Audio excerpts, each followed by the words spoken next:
to the Xbox Live Party Podcast. My name is Ash, aka I'm a Ghostbuster, and today I am joined by Fabio, the Gin of Gaming, and recurring guest now, ReddersTV. How's it going, good sir? Evening, doing good. Yeah, doing good. Having a good week. Playing some Surgeon Sim 2 and a bit of Hades still. So yeah, I'm enjoying it. Good stuff. How good is everything? Stuff. Oh, Okay, we just skipped the topic of what we've been playing. He just that's did it all out. He's Get been out here of the way. before. He knows what he's doing. Let's go to those topics. But yeah, big thank you to everyone for tuning in. Quick shout out, apologies to anyone who was waiting on last week's episode on Spotify and podcasting things. It is live today. When I tried to extract the audio, it decided to not allow that. It didn't like it, and it was cutting bits out. And then I re-downloaded it all, re-uploaded it, and it said the file was too big, and I got really angry. So it's now up, it's now working, it's now live. So apologies. This episode will go live much quicker. I'll probably do it tomorrow. Hello to Sir Khaled in the chat. How's it going, good sir? Now, yeah, we'll jump straight in. Like I say, to what we've been playing this week. Heads up, we do have a giveaway this week as well. We have copies of Mech Mechanic Simulator. So this is like Tank Mechanic Simulator, but with like fighting mechs. And this has been... It sounded like you said neck mechanic there. Neck Mechanic Simulator, yeah, that's it. We're back to Surgeon Simulator. That's it, yeah. Available on Game Pass. But yeah, they've been provided by Console Labs, so big thank you to them. To enter, all you've got to do is be a subscriber to the channel, post in the comment section while we're live, and we'll draw the winners at the end of the show, like always. But we'll jump into what we've been playing. Fabio, what have you been playing this week? So for this week, to be honest, I wasn't, again, too much work for some reason. God decided to give me a ton of things to do, and it just interrupted me from my playthroughs. But so far for this week, I only played Psychonauts, to be honest, because I just finished Psychonauts. I finished on Wednesday, and I just made the review for it. If you wanna check it out, it's on here in our YouTube channel. There we go. There we have it. Good. Well done. And plug there. not only that, but I've been playing a little bit of Sea of Thieves with you, Ash, and also Mr. Slayer, who for some strange reason is not able to join us right now, or ever in this episode, I don't know. But and I played a little bit of Halo multiplayer on Master Chief Collection. No, I didn't go for the flights that they just announced for Season 8 and la-di-da. I want to play Halo Infinite, goddammit. So send me an email when you say Halo Infinite again, okay? Simple as that. But that's it for me. Yeah, but we did play Sea of Thieves last night, and we did the sort of the quests, but not quests. Yeah, to get the Borderlands ship set. Yeah, so we did all the sort of blowing skeletons up with explosive crates and fire bombs and stuff like that. And like I say, I think we played for about 2.5 hours, and all three of us unlocked the whole set. So that was the sails, the cannons, the ship skin, the wheel, and everything. So if you're wanting to get that ship skin, there's a few days left, and it's not super hard. Like I say, I mean, if you just go and have a laugh, we did the Order of the Souls quest, to get the captains. And we did about 4 or 5 of them, and we finished the entire of the Borderlands ship set. So it's really cool, especially with the little claptrap thing at the front. I like that. I thought that looked really cool on the front of the ship. Figurehead. Yeah, the figurehead. I think it's funny how the quest to get the ship set was way more fun than the ship set itself. Because it's not a great ship set. Yeah, it's nice, but it's not like, oh yeah, this is the best ship set that they have ever done. But yeah, it was fun. Yeah. Shout out to he should I say he boy? Say hey boy. There's no Y in that in the chat. Nice to see you again this week. Gina, what you been playing? A lot. Yeah. Psychonauts 2, because it's amazing. I've then finished Song of Iron. I did that within like a day, pretty much. Just solidly plowed through it. I'm already going through it a second time because that game's great. And I've also been playing Death's Door as well. which is amazing. You get that. Yeah, I think it's like the type of game that if I hadn't have played Hades, I wouldn't have played. Like I wasn't into those type of games, and then as soon as I played Hades, and I kind of just got, a bit addicted to that. I saw, I was kind of had an eye on Death's Door before, and then I was like, no, I'm buying it Payday, and yeah, don't regret it. It's up there with Game of the Year. I know a lot of the influencers were saying that before, when it came out, and I was like, I think they're overhyping it. Now I'm playing it. I'm like, yeah, they've got a point. It's pretty good. Awesome. But, yeah, that's about it. And I'm still trying to finish the Ascent because I can't get multiplayer to work, and no one's ever on the same time as me. So I just jump on and do a little bit of solo now and then, and go through. It's just so beautiful. The problem is, I just find myself stopping and taking screenshots all the time, so I don't actually do much of the game. I posted on Twitter a while back. One of the things I love about that game is just how alive it feels. Like, they nailed the NPCs. Like, there's not an area you go into where it just doesn't feel like, oh, this is dead. This is, Yeah. You go in any area you go into, it's just you feel like you're a part of a city. It's great. It's it's beautiful. Very much alive. Very well done. Yeah, Tell me, Khalid said he's gone to play through Death's Door with the Umbrella Only achievement. Good luck to that, sir. I could not get through it without a weapon. Oh my god, no. I'm using the blades to make you go faster because I'm all about the get in, do a few hits, and get out again. Would you say that Death's Door is more difficult than Hades? No, not for me. I only died once by the time I'd got to like the third boss. Like I did a few of the little bosses. I will say that that witch with the urns, she kicked my ass quite a few times, so that's where the game started getting difficult for me. But once I got past her, just flying through, there was one dungeon I got stuck on where it spawns 3 guys with a shield and a hammer, and I was getting my ass kicked for a while. I think I died about 10 times in that dungeon, so after that it was pretty easy again. I've been flying through. I find you'll find one little bit that you'll get stuck on, and you'll die a few times trying to figure it out, whereas Hades is just a bit of luck of what boons you get, what weapon, who spawns, and you know you're going to die. You just go through it trying to get as much XP as you can before you snuff it, and you're on some runs. So yeah, I struggled with that first boss. That's like a building that fires like rockets and lasers out. Yeah, that confused me for a while, but then I managed to get past it in the end. But yeah, so I did the plant one that I saw loads of people sharing online, struggling with. The one that has the vines, comes out and spins, and I did that without getting hit. And I was like, this game, I was expecting it to be quite hard. So it was people sharing it. And then I did the building one, and I died. That's the one I died once on after doing him. And I was like, okay, this is it's a bit easier than I thought. Maybe Hades has got me prepared. And then, like I said, that witch beat the shit out of me. Man, she really punished me. She does not take any prisoners. What about you, Redders? What you've been playing then in more detail then? So I've gone back to smashing Smite quite a lot, although I am starting to go off it. And only Smites. That's it. That's the only game he plays. Goddamn. What else have I played? I played a lot of Hades this week. Managed to escape a few more times. What else have I been playing? Surgeon Simulator 2. Been playing that. That's just bizarre though. That's such a weird game. Although I do want to start playing it with some friends because on your own it's like insanely difficult. And that's about it. I think that's all I've really touched. I did go back to have a look at what's it called, Just Cause 4, because of was it an update or a patch that made it run at 60 frames a second. That's running a lot smoother now on the Series X. Wait a second. Did it get an FPS boost? Really? I'm not sure if it got properly patched or if it is FPS boosted, but it is running a lot smoother than what it used to be. I remember that game first came out; it was an absolute mess. I think that was sub 30. Is the load times better? They were okay. Yeah, one wasn't. It used to be horrific, isn't it? Yeah. No, it was alright when I jumped on. So I've been playing a little bit of that, not too much. I literally just jumped on it for 15 minutes. Realized I couldn't remember any of the controls, and then just deleted the save and gone back to start it all over again to do the tutorials and stuff. But apart from that, yeah, that's all I've really been playing this week. Nice. Nice. What about you, Mr. Ash? I've not played too much this week. Okay, so that's it. No, I've not been feeling that great. I've been super busy with work, but played Sea of Thieves with you.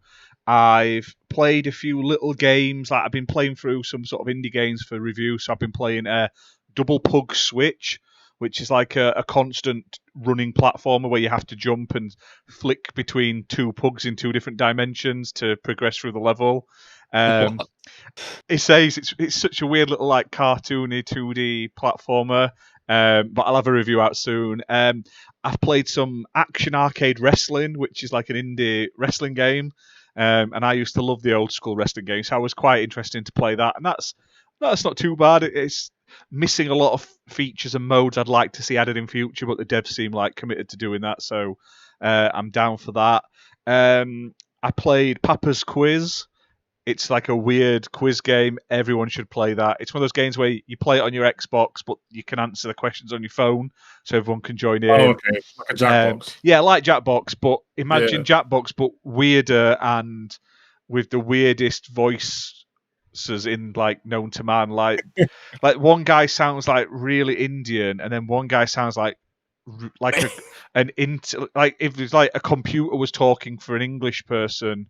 But it's great. It's just so bad. It's good, and the questions are quite good. And then you get to the end of the level, and your little fat like person does like a dance around if you win.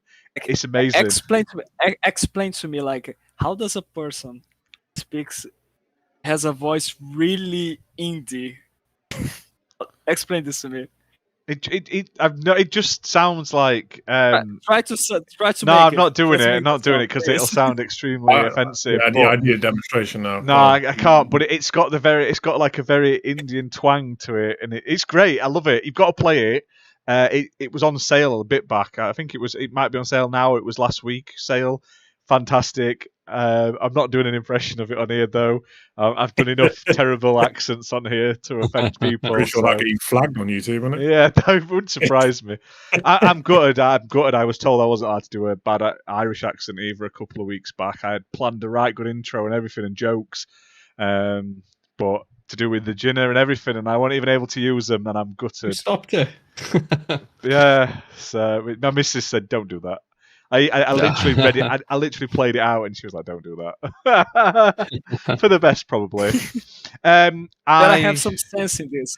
Yeah, I went back and finished Mask of Mists because I had a few missing achievements, so I went back and 1000G'd that. And I played Blackwood Crossing, which was like a short sort of walking simulator game about. It's horrible, really. It's basically. You're on a train as this girl, and it's to do with a brother and stuff. And then you get to the end of the game, and the brother's actually died already. And so it's like her feeling bad about the brother not being around when the brother died. It's so weird. It looks great. Like it's very artsy, and it's a nice enough sort of gameplay and plot, but it gets a bit dark towards the end. And then you get to the end, and it's like, oh right, yeah, he's dead. Oh shit. Good backtracking for future giveaway codes there. Yeah. Just in case. And the mum and dad are dead as well. Everyone's dead but the girl, basically. They're all dead there. And it's like at the end, it's like, why are you still here? And he's like, I didn't want to go with my mum because I can't remember what her face looks like. And she's got like a fucking scary sort of like smudged blank face. So the girl like draws a face and sticks it on the mum, and that makes the face come back. It's very weird but creepy. And you're like, yeah, I'd stay in purgatory if my mum was wandering around with like no face, like so play it. It's really good. It's really dark, but it's like a 2-3 hour game depending on how quick you get through the puzzles, basically. But no combat or anything like that. And then the only other thing I've really played is Lord of the Rings Online. I've succumbed to my urges and gone back to that. So I am happy and sad at the same time. I'm having like a love-hate relationship with it at the moment, so. Here's the thing, you are back into playing that. Like, yeah, that's gonna take all my time now. You made us spend like 45 minutes of an episode just for you talking about that fucking game. Like, are you going to stop anyway, any day or stuff like that? No, I paid for another month's subscription, so I'll at least be playing for a month to get my money's worth. And there's a new expansion out as well, so I'll probably pick that up and play through that as well. But it's amazing. For one more month. Years ago, isn't it? Oh yeah, it's on its 10th anniversary now, something like that. It's still going strong. It's amazing. I love it. It's getting all redone soon as well. It's getting supposedly they've leaked that it's coming out to consoles, including Xbox, PlayStation, and stuff like that. Because it's owned by Daybreak now. All right. Who do like DCU Online, so there's a chance it's getting like they did like a investor conference about beginning of the year or end of last year, and they're going to give it like a graphical overhaul, and it's going to come to console, or they're doing a console port. So It's going to have the monthly fee. It's free to play. You can play through the majority of the game for free, but you can pay monthly to unlock all the side quests and stuff. It's a good sort of free to play mode. So the main story up until like quite high level is free, and then in each area you can, instead of buying expansions, which you can buy, but you can buy like area packs. So if you're just in one area for a month, you could just buy one area's worth of content and get all the quests and all the stuff in that area, but you actually get the currency for that in-game by doing deeds, like achievements. So it's like, finish 10 quests, kill 10 whatever boars, kill 100 boars, do this, do that. So you can actually, if you played it a lot, you would grind it. I get loads of points for doing it, so you can buy all the stuff for free, basically. Like the expansion, that's out. I'm probably not going to actually pay any real money for it. I'll just get it with my in-game points, which is nice. But yeah, it's a slippery slope. I'm back in that now, so I'll get some footage for next week, and we'll have it for everyone. I think get you. The curse continues. That's it. I started listening to that Lord of the Rings audio book, and every day I'm like, I need to play that again. And you could play, I don't know, Shadows of Mordor. No, like they're not very lore. You're going to say that right. they are bad. They're not the best games. They're all right games, but they're not like classic Lord of the Rings games. If I was going to play one, it'd either be Return of the King, or Battle for Middle-earth, or War of the Ring, or Lord of the Rings Online. But I wanted to go back to Lord of the Rings Online, so I thought, you know what, I'm jumping straight back in and doing it. Shadow of Mordor. That's a good game. Yeah, they're all good. I like this game actually follows, like, you're running parallel to the actual plot of the books. So you're not doing the deeds, but you're like doing all the stuff around them, and you cross past them, and I just like that. So I've really enjoyed that myself. But yeah, slippery slope. But yeah, we'll jump straight into the topics. But before we do, Alan Wake Remastered has just been leaked online. So wait a second. One thing that I wanted to just point out, that everyone here, except for me, is from the UK, right? Yep. Yeah. So nice. I am the. That's it, guys. This is not the XBL Party Podcast. I'm just a guest on the Gaming Room 101 podcast. That's it. Yeah. We didn't want to tell you, but yeah, unfortunately. But yeah, so Alan Wake Remastered has been leaked for October the 5th.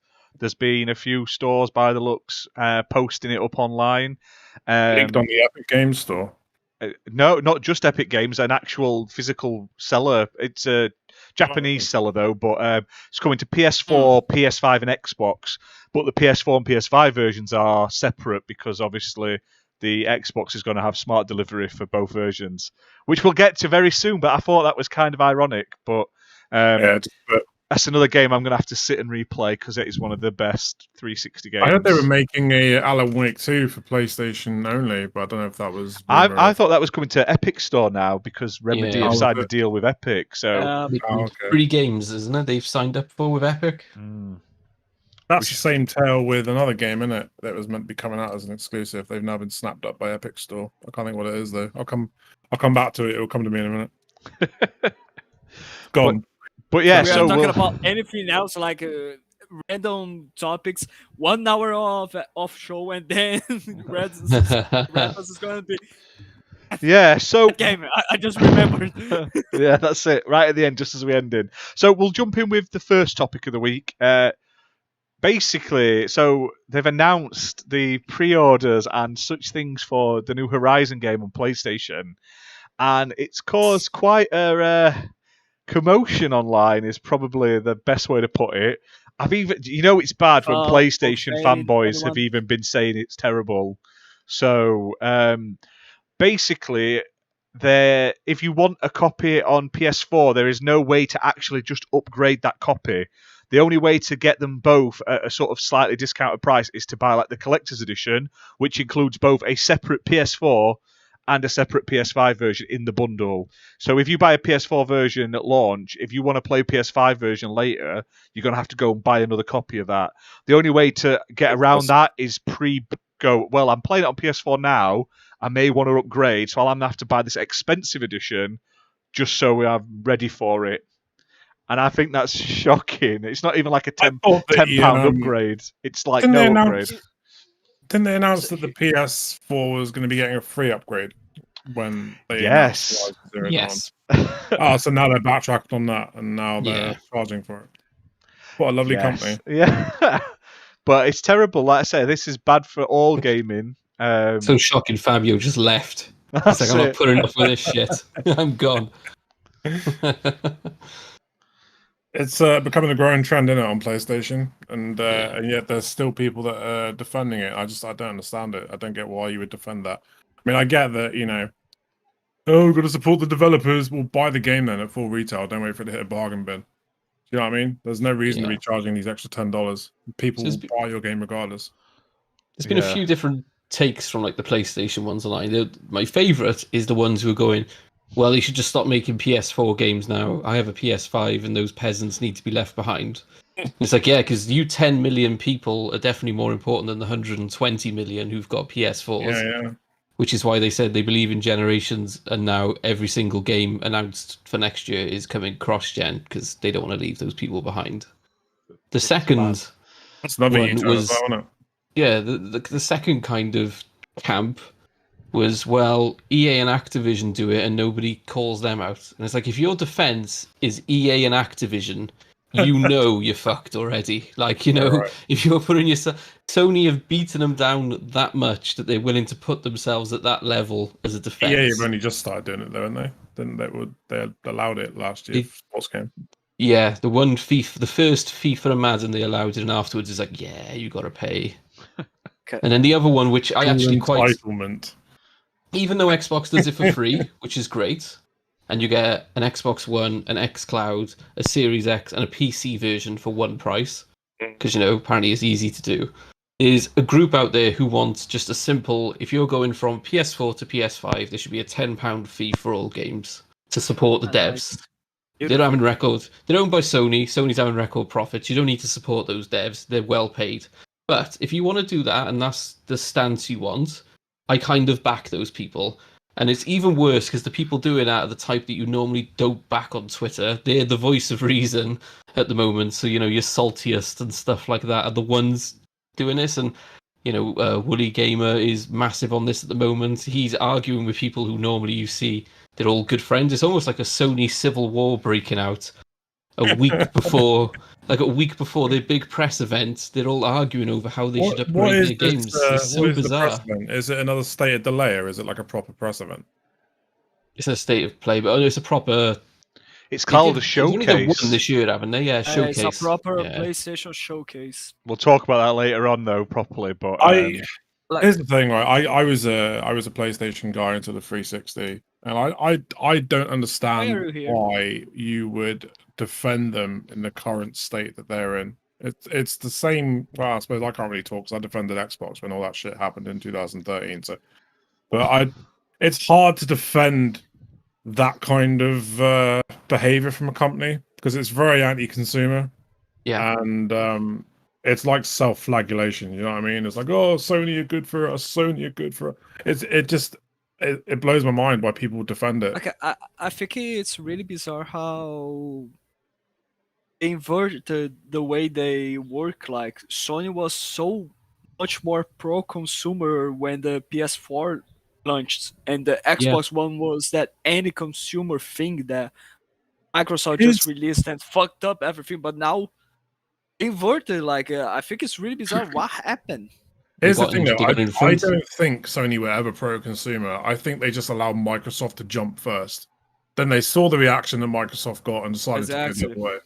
So I don't think that they were pro-consumer. Wasn't it well known though that everyone in the industry had agreed that they were all going to go digital with the PlayStation were going to do it Xbox as well. One and PlayStation 4 gen, and then Xbox announced it, got a load of shit, and PlayStation last minute went, ha ha ha, fuck you, we're going to swap that around now and not do that.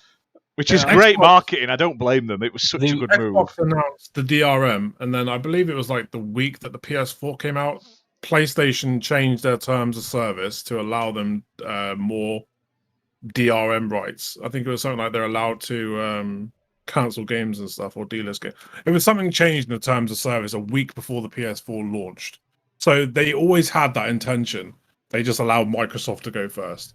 Microsoft jumped, looked like absolute dickheads, and then PlayStation capitalized on it. I don't believe the not PlayStation. Just that, like we had that meme from "Here's how you land a game on PS4."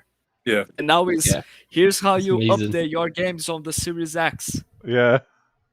Using exactly the same thing. Like, you need one cool thing, like now to upgrade a game on PlayStation 4. I know they get a pass because they're fans. Like, it's not that difficult. You just go to here, do this, do that. You have both versions of the game installed. It's really easy. And it's like, or you just turn the game on, and everything's there, and it works immediately.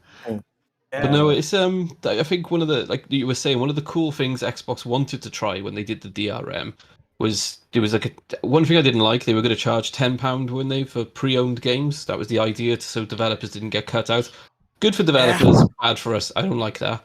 The one thing I did like, they were doing a family with other friends. It didn't have to be people on your console. You could choose 7 people, and at any one time, 2 of you could be playing the game with one license. Or if you wanted 4 of you on, you bought 2 copies between the 7 of you, and you could have all 4 of you on the game. 4 of you on the game, and you go up and up, so you get enough licenses. So that was such a good idea, and that got killed because everyone went, "But what if I'm not on the internet?" It's like you're in the 2000s. Everyone's on the internet. What's wrong with you people? But just your PC. They were on their PC complaining, plugged into the internet. They're moaning about that pre-owned charge, but like.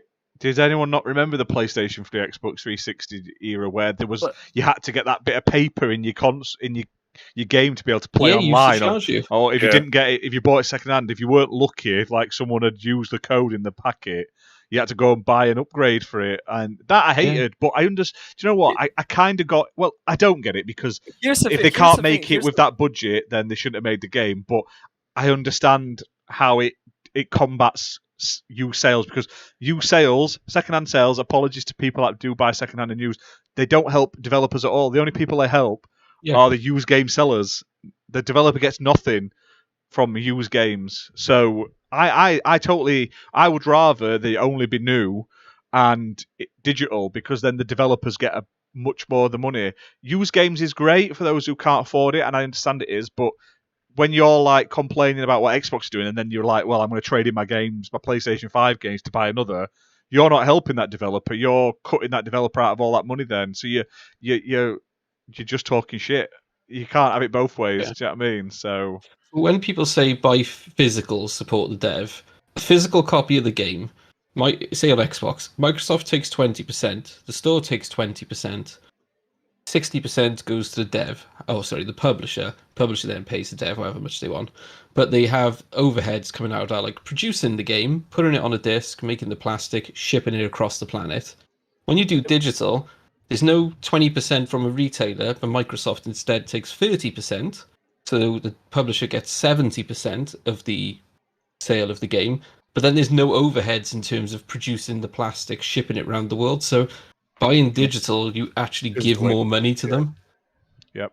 It's just, bizarre. Well, look like things like Team 17.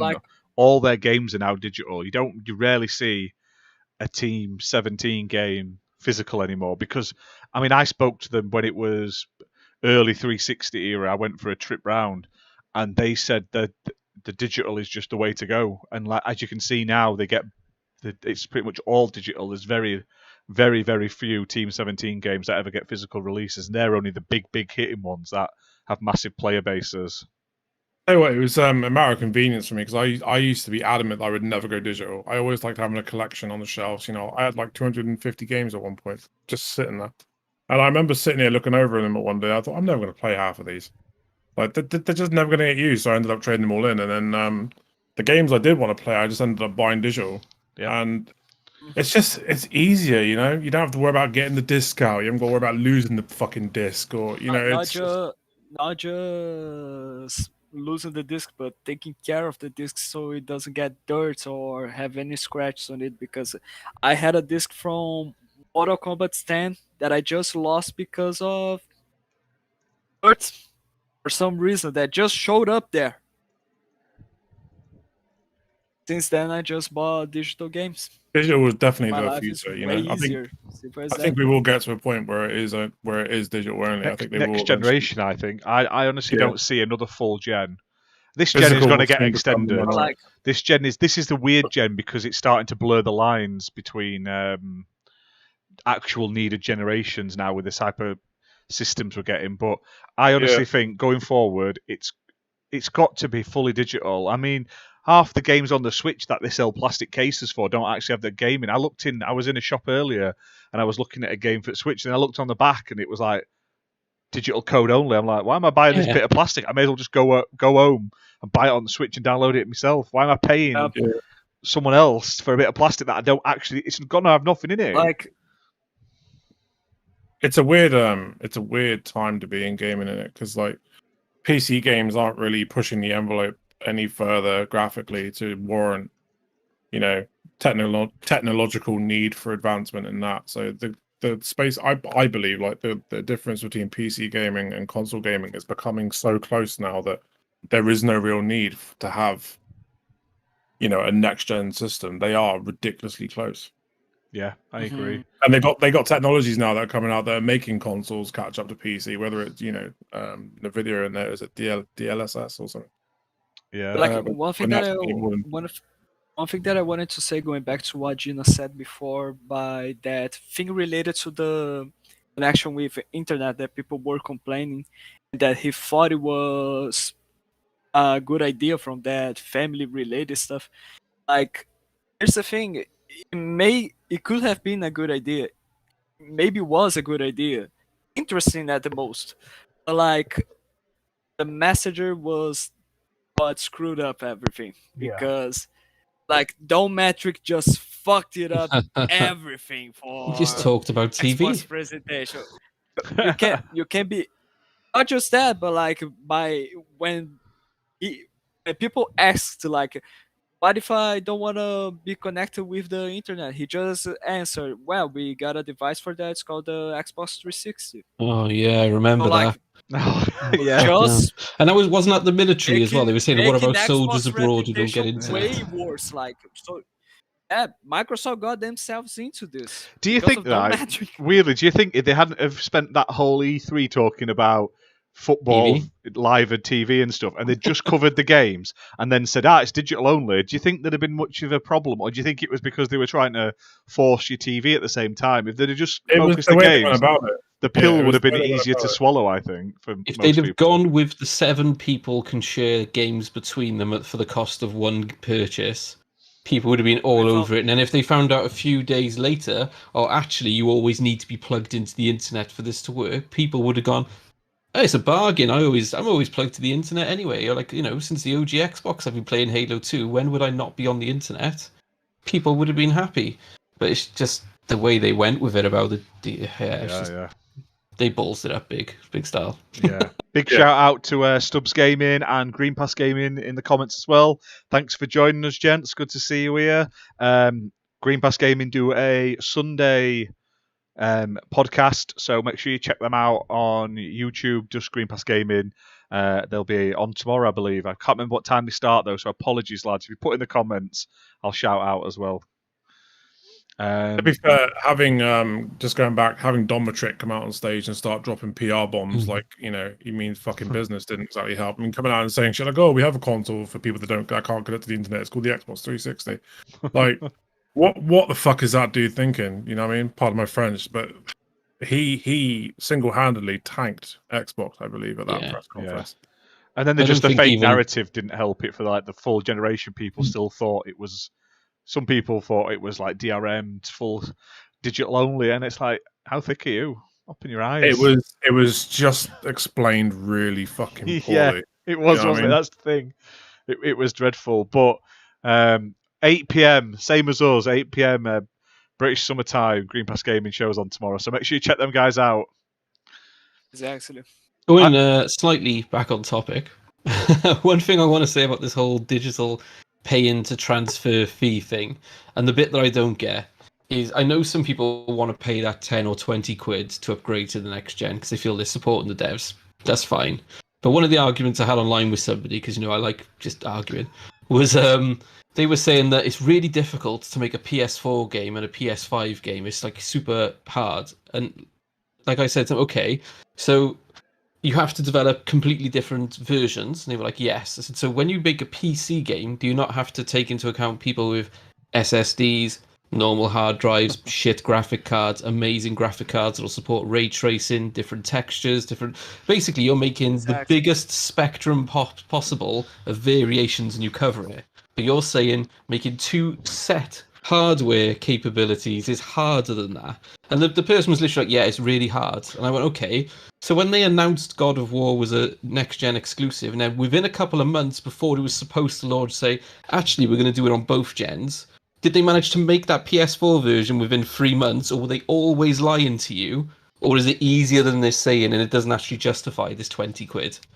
And funny enough, they stopped speaking to me. So it's one or other. Either they were always lying, or it's not as hard as they say. It's one of the two. It's not more difficult at all. These development kits can go back, can switch between generations, can't they? So it's not like they're sitting there developing a game for each generation. They have a setting for PlayStation 5, a setting for PlayStation 4, and since like most games are built on like PC architecture anyway, aren't they? These latest two are, yeah. So it literally is as simple as dialing back graphic settings. Surely, there's no different than being on a PC and setting everything to ultra high or medium or low. I know, do you know what I mean? I know it is on Xbox, but there was, when the games first came out, talk about Rocket League and COD couldn't do it without building a full native PS5 version. Okay. But then that's what I mean. So if they have to build a full version, how quick can you build a full version? And if it only takes a few months, does it really justify the full extra upgrade fee if it's like barely any work? I think people are trying to defend this by using the argument that this is different than an upgrade or an optimized version as the Xbox One to the Xbox One X or the PS4 to the PS4 Pro.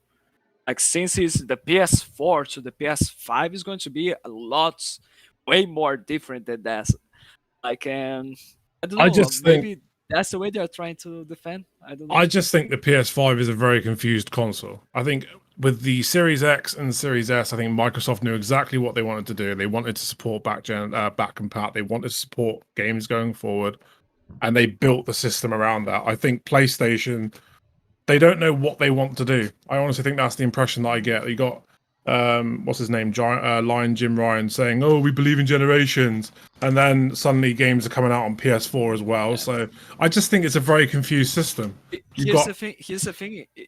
Like, it's because, for this part of your question, like, I think it's because Xbox is more focused into being more a brand than a console, and PS4 and PS5 is trying to become more of a brand because they bought a PC developer and they are working on bringing other of their exclusives to PC, but they are still way too much attached to the console itself. So they are like trying to transition to that, but like having some sort of. Let's be clear though, right? The PlayStation 5 games that are now on PS4 were always coming to PS4. They just marketed it as if it was only coming to PS5 to flog those blue PS5s at launch. It was because Xbox said we're going to stay cross-gen, and it was like the whole DRM thing. They saw the opportunity and they were like, no, we believe in generations. And then you had like Skill Up and Layman Gaming and Alana Pierce and everyone on Twitter and YouTube going, when I buy a next-gen console, I want those next-gen only experiences. That's why I bought it. And then a year in, they've been lied to, but they're not making videos saying, yeah, they fooled me. They kind of... That's the problem, unfortunately. Pierce can do nothing because she works at Santa Monica. So, yeah. She can do whatever she wants. Fabio, leave her alone. I agree. Okay. I just think they're in completely different positions where they were back in Yeah. 2013. Xbox, for me anyway, from looking at it from the outside, they look like they're very transparent now. They want to be honest with the fans. They say outright, this is what we intend to do. This is what we're going to try and deliver. And they do that. PlayStation's very, buy the PS5 for those next gen games. But they have a hidden agenda, you know. That shit's coming out on PS4 as well. Just like these upgrades. They're bringing out the Nathan Drake collection on PC soon. Have you seen that's been leaked? Yeah. By that, funnily enough, by the PC porting studio they bought. I wonder why they bought that PC porting studio. It's not for PS4 to give PS5 games to come with PC at all, is it? Next 2-3 years, they're going to be day one their games. Can't wait. And for their it. community will turn around and tell you how much great business it is and how good an idea it is. It feels like the PS4, the PlayStation community just digs themselves further and further into that hole with every announcement that comes out. Because first it was, our games don't come to PC, and then they come to PC. It's like, oh yeah, we're okay with them coming to PC. It's like, As long as it's not day one. Yeah, it will be day one eventually. But they only have timed exclusives now. It's fine. One thing that really blows my mind. Probably you guys already discussed this because when my internet just became a potato. The thing that really baffles me is that they promised a free upgrade for the shit. That's what I don't get it. Like, why did you promise a free upgrade? No, it wasn't even that long ago either. It was recently.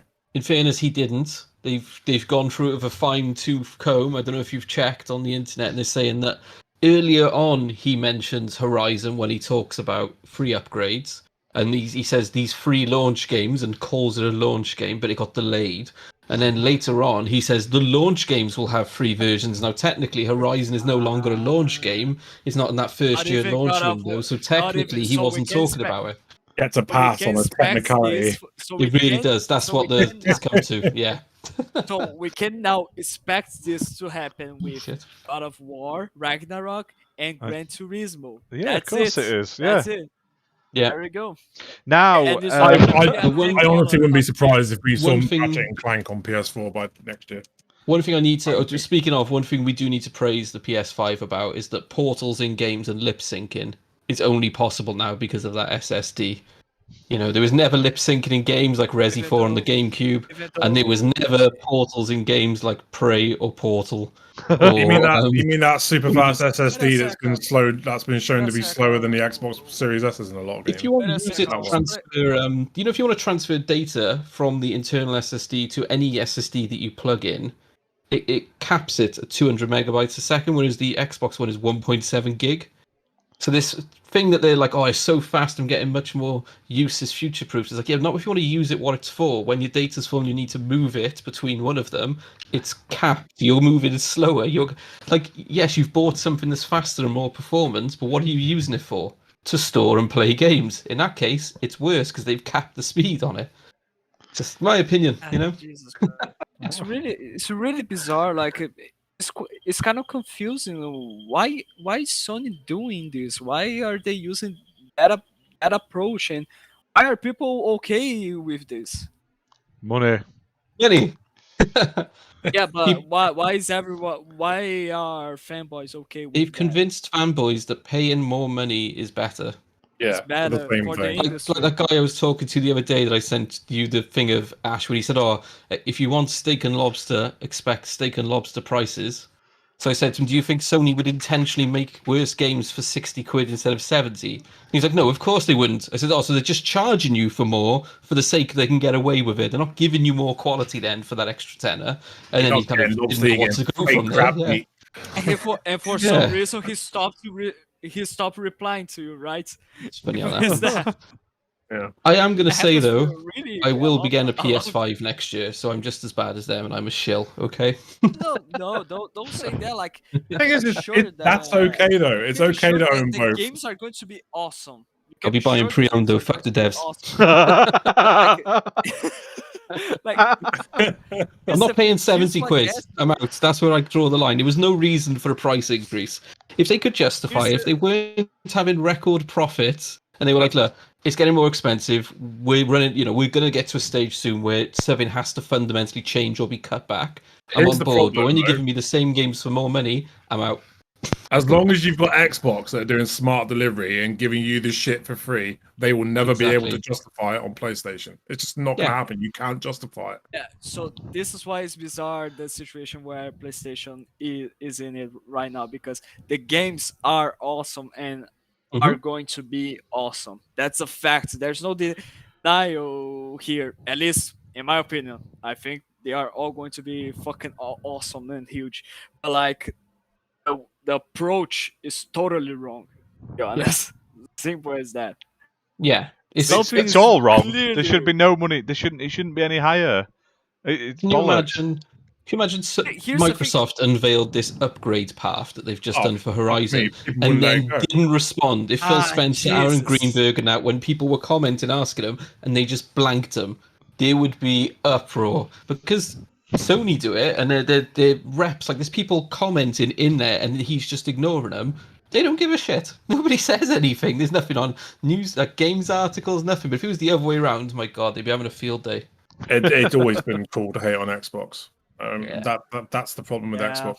Everybody sits back and waits for Xbox to fail, or waits for them to slip up, and that's what I hate about this whole tribal culture. They need to do what Nintendo does and separate themselves so nobody cares about them anymore, but somehow they're outselling and outperforming everyone, but nobody even considers them part of this console competition anymore. It's just they've put themselves in this weird position. They can do what they want. I love about Nintendo, though. Yeah, they do what they like. They don't give a shit about what Microsoft and Sony are up to. They just do them, and it works for them. You know. Yeah, but they're still treating their customers like shit. Their games are well overpriced. Their online is terrible. They don't appreciate it either. No, but they don't give a shit. They're just laughing to bank. And they literally they could announce the next Switch is actually made of shit and it's rolled in glitter and it's £200 more and people will buy it. They basically did that with the OLED version. I mean, people went mad for it.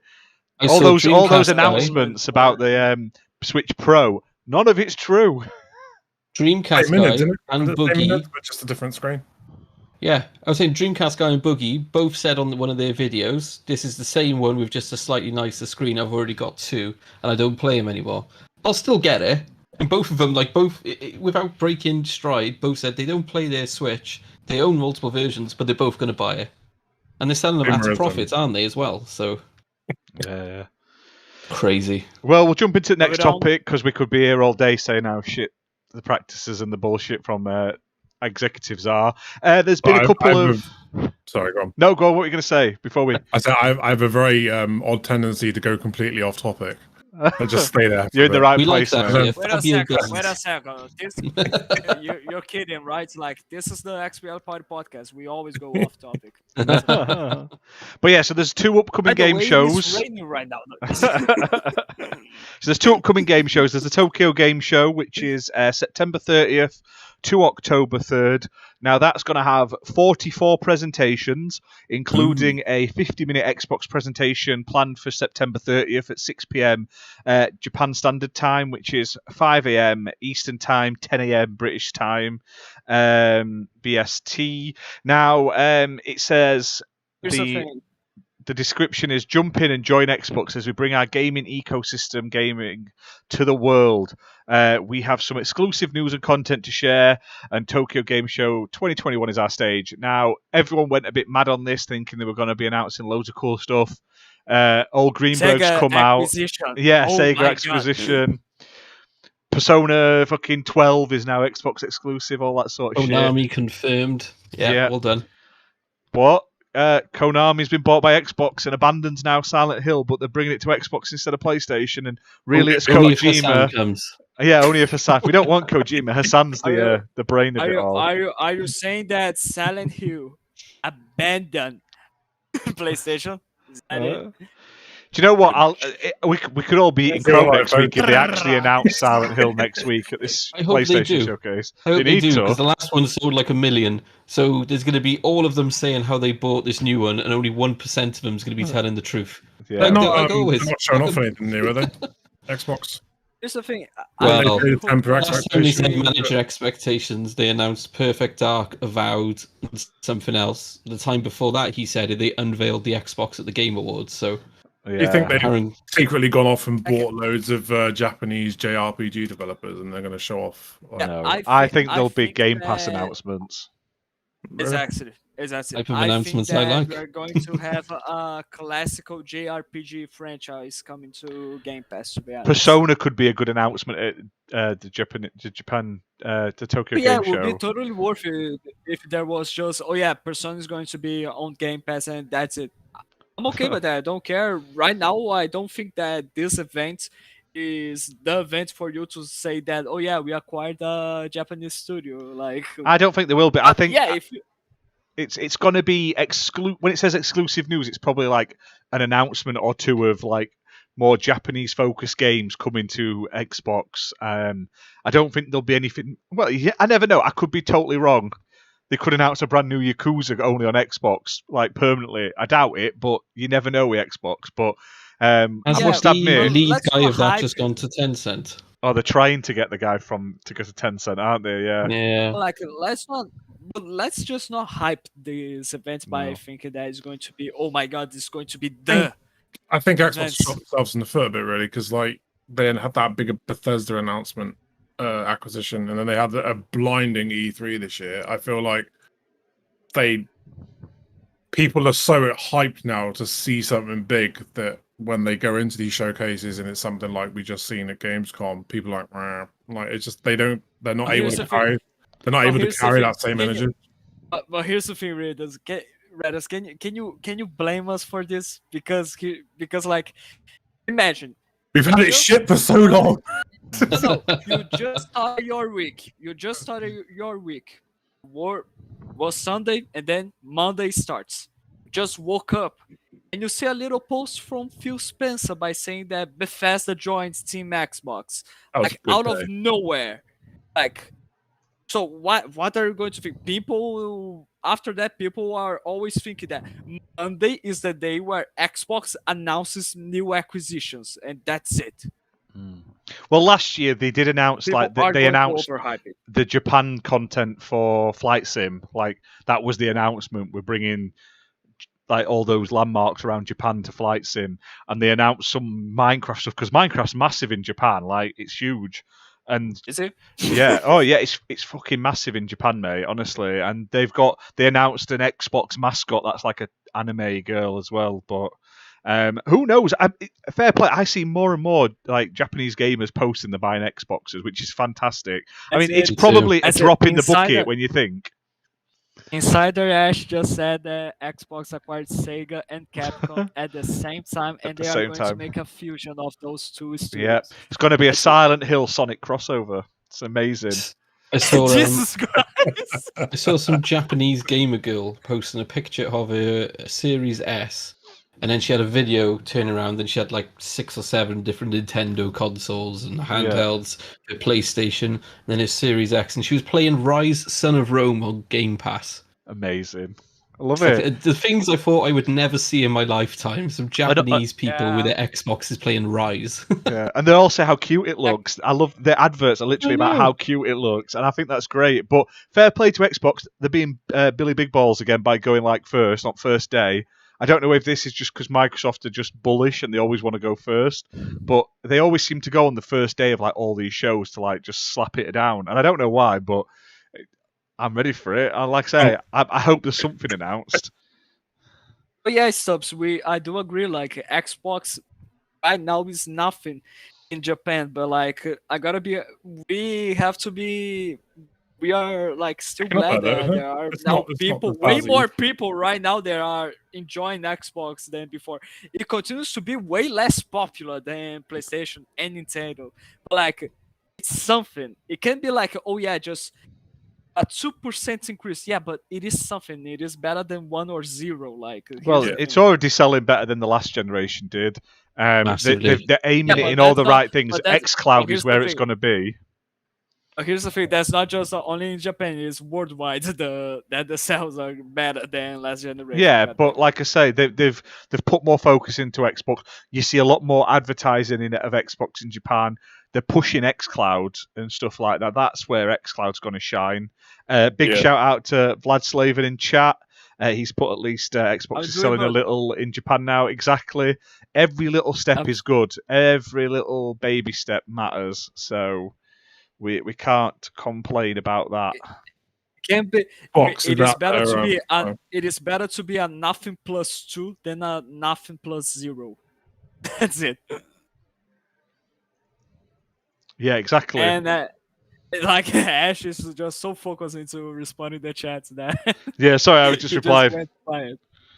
Like, not only we got the Xbox Tokyo Game Show happening, but we are also going to have a PlayStation Game Show. Finally, we are going to Yeah, have which is funny PlayStation because events. the insiders have been saying about it for about 6 Ages. weeks. Yeah, saying it's this week, it's this week, it's this week. And the 1 week they didn't say it's this week, they announced that it's coming out. It is happening. That's what's Amazing. funny.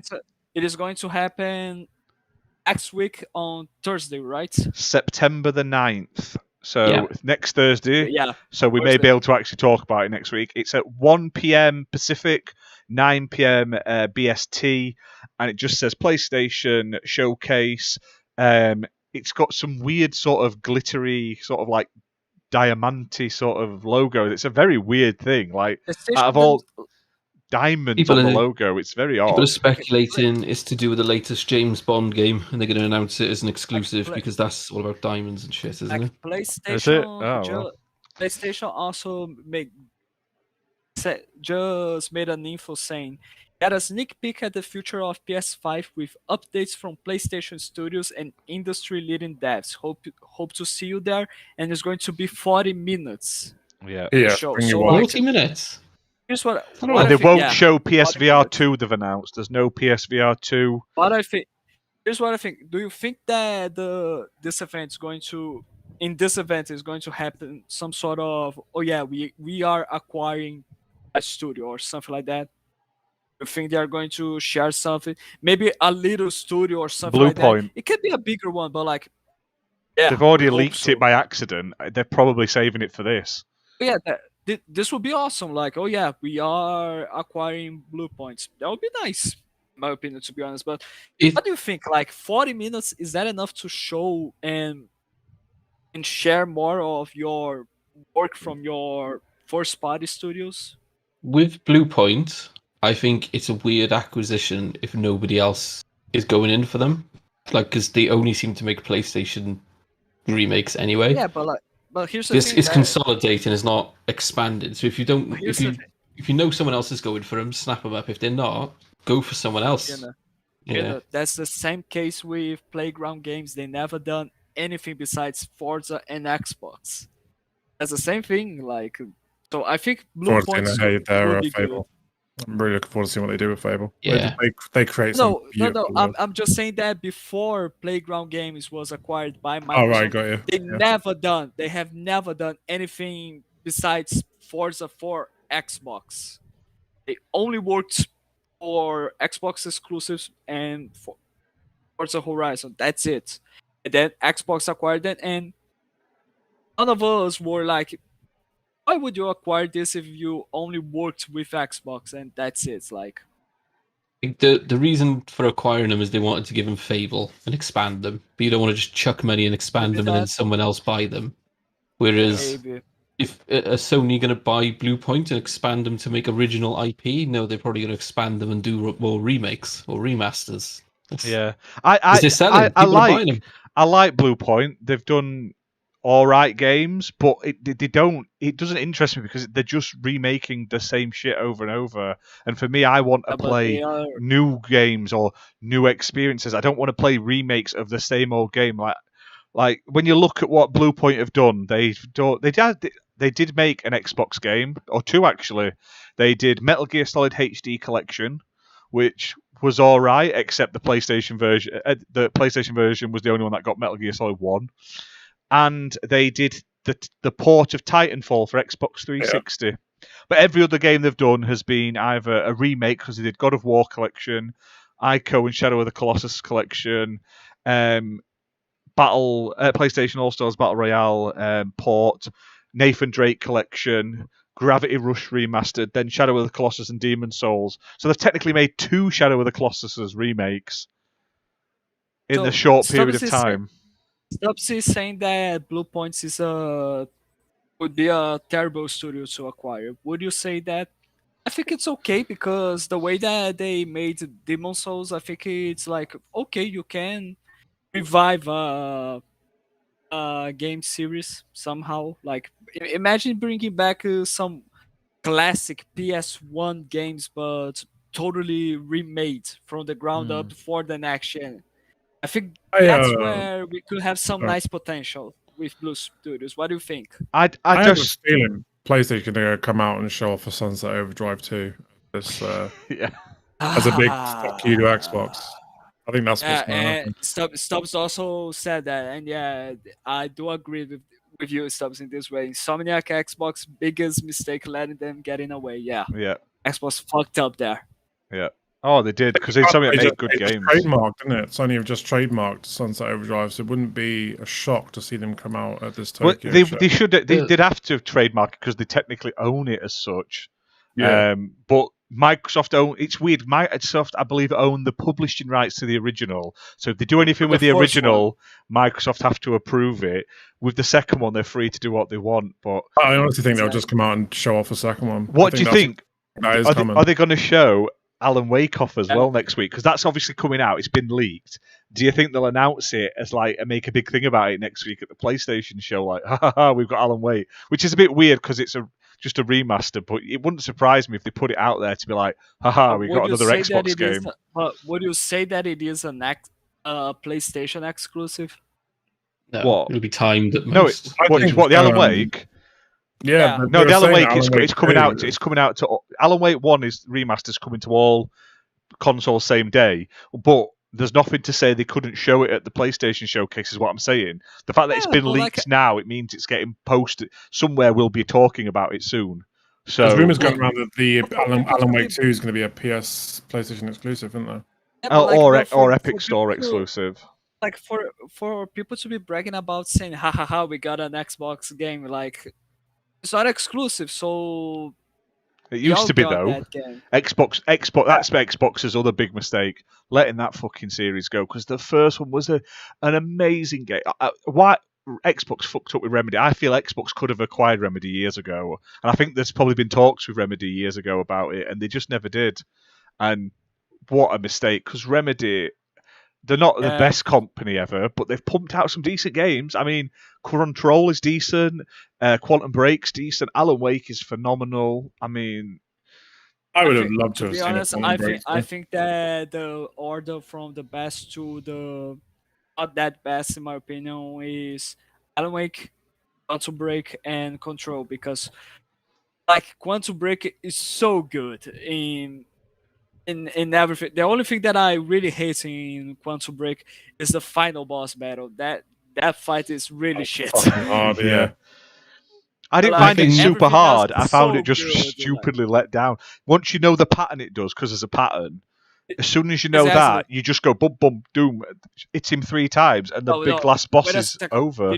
In which difficulty you played, Dom? I played my first playthrough on hard difficulty. It is hard, but like it is really fucking uninspired.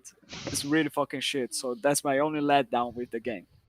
One thing, quickly going back to Insomniac, I want to say is Sony got them cheap because they were on their ass. They were doing Ratchet games that weren't selling. They were making games that nobody was buying. They came to Xbox because they gave them money to make an exclusive that didn't, as much as it was reviewed, it didn't sell. Microsoft didn't. It was a company that was on its way out. Sony took over them and said, "Oh, here's the Spider-Man license, make us a game," and bang, that thing hit the ground running. They're printing money. They've bought them. They're making, the latest Ratchet game hasn't sold well. Sony aren't raving about the sales figures for a reason. The Ratchet games, for as much as people say how great they are to play, the biggest selling one ever was 4 million on the PS Vita. Like, people don't buy the game. They just rave about how good it is. Yeah, exactly. That it's a shame but they obviously, with the right circumstance, with the right backing, can do well. But like I say, it's all Spider-Man. If they hadn't had that Spider-Man, they didn't have the pedigree as such of like heavy hitters. So They do get played well. One of those superheroes that also, will sell anywhere though. Just a little time out to highlight that Slayers is in the chat. How you doing, bud? Slayer. Good, buddy. Simple as that. Okay, do continue. Sorry about that. But what do you all think then? If you all had to pick one thing that may get announced at the PlayStation showcase, what do you think it'll be?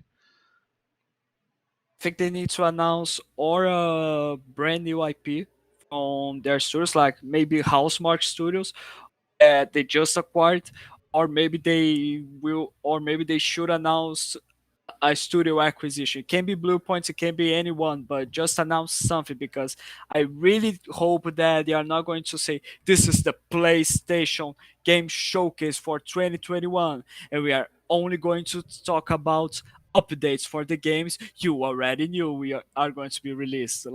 Well, they have delayed all of them, so there's a lot to talk about. I mean, we've got Gran Turismo, we've got God of War. They've only literally shown a picture of the logo. They could show anything. They'll probably just show the 5 seconds of Kratos' feet walking across a fucking bit of wood, and people will go crazy for it. But here's the thing: people were so much saying that Xbox cannot get stuck with the IPs we already know are coming out, because that's not impactful.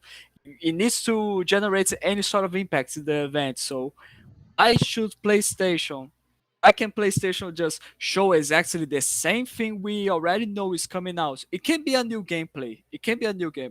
Don't get me wrong. It's going to be nice if they show gameplay. Is it going to be better than showing new IPs and studio acquisitions? I don't know. I think the focus will be on Horizon, Gran Turismo, God of War. They'll show more of them. They may announce Bluepoint, and then I think there'll be 1 or 2 updates for games that we've probably forgotten about, or they'll announce add-ons for updates or remakes of stuff that's already been out, director's cuts, because they like doing that. They have to throw out a director's cut monthly at the moment, so I don't think Horizon is gonna get showed for some reason. I have this impression because of the gameplay that they showed before. 30 minutes of gameplay from that. I don't think they'll show a lot of it, but I think they'll talk about it quickly. That's what I mean. I think there'll be a bit of coverage of it. It says that at the end, they've got to show something for the end of this year. It says the rest of this year and beyond. Now, the only thing we know is coming this year is Deathloop. And I don't think they're going to give it a huge amount of publicity. I honestly think they'll come out on stage, they'll show off Sunset Overdrive 2, they'll make a big fucking song and dance about it, and it'll all be to embarrass Xbox. I honestly think that's what they'll do. Wait a second, how is going to be the song and dance about it? Please, give us a demonstration, Redders. Sunset Overdrive got absolutely fucking torn to pieces, didn't it, by PlayStation fanboys. They mocked that game every which way but loose. So I think that they'll show off Sunset Overdrive 2, they'll make a big hoorah about it and how it's now a PlayStation exclusive, and it'll all be to embarrass Xbox. And the same fanboys that were now Sunset Overdrive is shit will now suddenly be, oh my god, Game of the Year. You mark my words. Yeah. That's what's going to happen. Oh, yeah, I hope people have screenshotted it ready for the caught in 4K. That's all I want. Apologies, I had to disappear for a bit, but one thing I just wanted to say, so no Stubbs touched on God of War again. If God of War doesn't get shown at this show, bearing in mind it was meant to be out in 2021, are we going to see the same, this game is in development hell, there must be something wrong, why is this game delayed? Because Xbox has shown games and then delayed them, and it's development hell, they don't know what they're doing, whereas Sony announced God of War was going to be out this year, and they've shown a logo.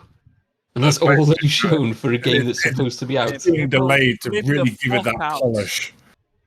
Yeah. CGI trailers suck, but I do love that logo. I think it's really funny. I know. I want to see God of War because the first one. This is one thing I don't get, right? Because PlayStation gamers say a lot about how their games are greatness and they get great experiences, but whenever they show you the games they like, they show you cutscenes. Yeah, I don't know if you guys have noticed that. All they ever show you is a cutscene part from the game. They never show you gameplay. Yeah. Now, quick shouting though. Stubbs has put in chat, PlayStation don't do business to embarrass other companies. Mate, that is wrong. Do you not remember E3 where they literally bent over Xbox and took the piss out of them by making a 5-second video that they literally recorded that to take the piss out of Xbox. And the way they word stuff like "we believe in generations" is to embarrass Xbox, even though they're outright lying and it's bollocks. It is done to embarrass Xbox. We are a premium. We provide premium. All this bollocks. It's all just to say how much better they are. I just think it's terrible. So I know Stubbs is saying God of War can't be made remotely. I get that. So why, when the pandemic was on, they announced the game during the pandemic and said the game would be released in the pandemic within a year? Well, they thought they were going to make an entire game within a year of when they announced it. They thought, yeah, we'll have it done in a year. It'd be fine. Because it was really going to be DLC. It was going to be fucking DLC. It wouldn't surprise me if that God of War Ragnarok was just another word for director's cut, and it's like a DLC campaign added on it. Honestly, I thought when they announced it with the next week, it was going to be a DLC add-on, but it wasn't. I just think that's what it is. I've said this online, and there's a leak that's come out apparently back at it. The Last of Us 2 multiplayer was supposed to be out 2 years ago. They'd apparently just started recruiting now for a new multiplayer experience. God of War They're going to release the multiplayer that was supposed to come out as a standalone game. You're going to get it if you buy The Last of Us 2 remaster, the other studio who did Days Gone got told they had to make. And then if you had the original version of The Last of Us 2, well, you can give us 20 quid and we'll let you upgrade to this multiplayer experience, whereas you've already paid for it and we promised it. I wouldn't mind betting that The Last of Us 2 multiplayer gets scrapped eventually and it gets announced. Just mention about God of War multiplayer that already exists. It's called God of War Ascension, and it is shit. Yeah, a game like God of War doesn't. We clearly all know this showcase next week is going to be highlighted with a very in-depth, extended gameplay footage and announcement and sort of run-through of Nickelodeon All-Star Brawl, because we want a full roster review. I want to see everyone. It looks amazing. I want like a 30-minute gameplay footage. That's all I want. I'd be happy. I'll say PlayStation got a win if they put that last. The full show is 40 minutes. We are going to spend 30 of that 40 minutes just to show the Nickelodeon Brawl. Yeah, that's it. 30 minutes of 40 is just Nickelodeon. I'd be up for that. Have E3. How long did they have it? 90 minutes. So that was Jesus. I think it was 90 minutes. They announced 6 new games, didn't they? 6 new AAA games, and then other games as well during that E3. No, it might have been an hour. I'm not sure. I can't remember now. Yeah, but it wasn't 90 minutes. 90 man. minutes, yeah. Danger Zone. 6 games and 32 games going to Game Pass this year. Yeah. Like, everyone forgets how good Xbox's E3 was. 6 new AAAs and 32 games coming to Game Pass this year. That's phenomenal. It's the best E3 they've done in recent memory for me. PlayStation will unveil 1 or 2 games or show trailers for existing games, and they'll be like, Xbox is dead. So we had 32 games this year for £10 a month. What are you on about? Honestly, there's just so much coming, and it's still coming now. It's too much. I'm struggling. I've been struggling recently, and we'll quickly touch on the new Game Pass stuff at the end of the show, but because there isn't a lot, so we're not making it a full topic. But we'll jump on to the next topic because, like I say, we'll probably end up covering the PlayStation show, depending on what they announce. If it's nothing important, we'll not cover it as such, but we'll probably end up covering it next week, and we'll cover the Tokyo Game Show. Imagine we'll cover it in a different light if there's not much to show. But also, shout out to Midweek Gaming. Is going to be doing a reaction after the show. So give them your support. Simple as that. So next topic. So 343 Industries has shared its planned changes and feedback that it's got from Halo Infinite's technical preview. Now this has also sort of quelled a lot of the complaints and outcries people were giving online about the multiplayer, where they came and they said some stuff about mission-based XP gains. People were like, well, I don't play Halo to try and get so many of these kills. I won't play this. And it turns out that's not the only way to get the XP. It was just weekly, what was only being shown in the flight because they were testing it. Miraculously, who would have thought that the very sort of structured picked out certain bits. Test only showed certain bits that were picked out for it. Who'd have guessed? But I've seen someone moaning today about the radar. Like, I think they're going back to the old school radar. And I've seen With people Alex from Digital Foundry saying how good this is and also how horrible it is. I was like, there's a difference. I didn't even realise. I just run around shooting people. Really? Yes. Oh, wait There's a a big second. difference, No. okay? I How gotta- dare you not know? Wait a second. I wanted to say that Halo 4's multiplayer radar is shit. I'm so sorry, but yeah, I So is hate that 5's. radar. I can't. No. 5's is way better than 4's. Like after Halo 4, simple as that. I hate to be that guy. I'm gonna put money down now. That's it. I'm gonna put money down now and say that Halo Infinite is not gonna work on launch. I'm Oh, gonna no, do it it. won't. It The won't. servers won't work. Wait a Fucking second. everyone will rage at it for 4 or 5 days, and then Wait a eventually second. it'll work. Were you really thinking that it was going to be 100% functional at release? You'd expect it to be. I mean, the thing is, right? This has happened with a lot of games. I'm derailing it again. Sorry. But this happens. This happens all the time with games that go on Game Pass. They know the game is going on to Game Pass. They do not adjust the servers for the amount of influx they're going to get because it's free and people are going to play it. Halo is not going to be playable for the first week. I'll put money on it. It's not about a week. I'll give it a day. A whole Because week. Microsoft A got whole Azure week. clouds. They'll just I literally will give it a week. switch, bump it up. It's Yeah, fine. You can all play let's make offline it- solo because there isn't any co-op, so it's all good. If servers are shit, Okay. you're not missing One out thing- on co-op. Like that. One thing I want to say about the radars, because Fabio's misplaced, okay? The radar on the old games had, like, it used to say 20, it was either 15 or 20 meters, and it gave you a radar of, like, people around you. If they were running, moving, or shooting, if they crouched, or they stayed still, they wouldn't appear on your radar. So you could crouch and move if you knew somebody was coming and grenade and get the jump on them.